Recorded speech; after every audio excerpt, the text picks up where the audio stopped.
बस धीरे धीरे पहाड़ी के घुमावदार रास्ते पर चढ़ रही थी और फिर वो पल आया जिसने सब कुछ बदल दिया। क्या हुआ था? स्रोत के अनुसार अचानक ड्राइवर चिल्लाया कि ब्रेक फेल हो गए हैं।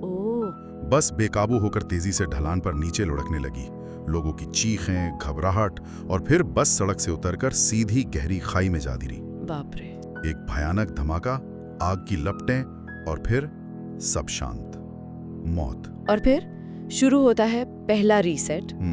अंकित एक झटके से अपने बिस्तर पर जागता है। सांसें तेज चल रही हैं, पसीना आ रहा है। वो चारों तरफ देखता है, सब कुछ नॉर्मल है। राहत मिली होगी उसे। हाँ, एक भयानक राहत। शुक्र है ये बस एक बुरा सपना था। वो शायद हंसा भी होगा अपनी बेवकूफ़ी पर। लेकिन फिर धीरे धीरे एक अजीब सी बेचैनी उसे घेरने लगती है।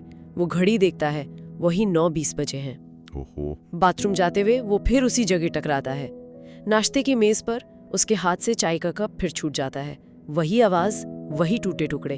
उसका दिल बैठ गया होगा। हाँ, दिल तेजी से धड़कने लगता है।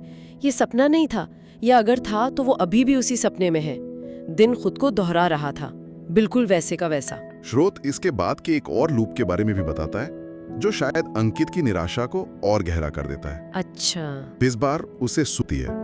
वो तय करता है कि वो किसी भी हालत में उस बस में नहीं चढ़ेगा। उसने रास्ता बदला। हाँ, तक जाता है। बस आती है लेकिन वो उसे देखकर अनदेखा कर देता है, आगे बढ़ जाता है। वो ऑफिस तक पैदल जाने का फैसला करता है। सोचता है उसने मौत को चकमा दे दिया। लेकिन स्रोत बहुत साफ कहता है उसकी मौत उस दिन फिर भी हो जाती है। अरे कैसे? शायद कोई तेज रफ्तार गाड़ी टक्कर मार देती है या कोई और अचानक हादसा हो जाता है। तरीका अलग था लेकिन नतीजा वही रहा, मौत।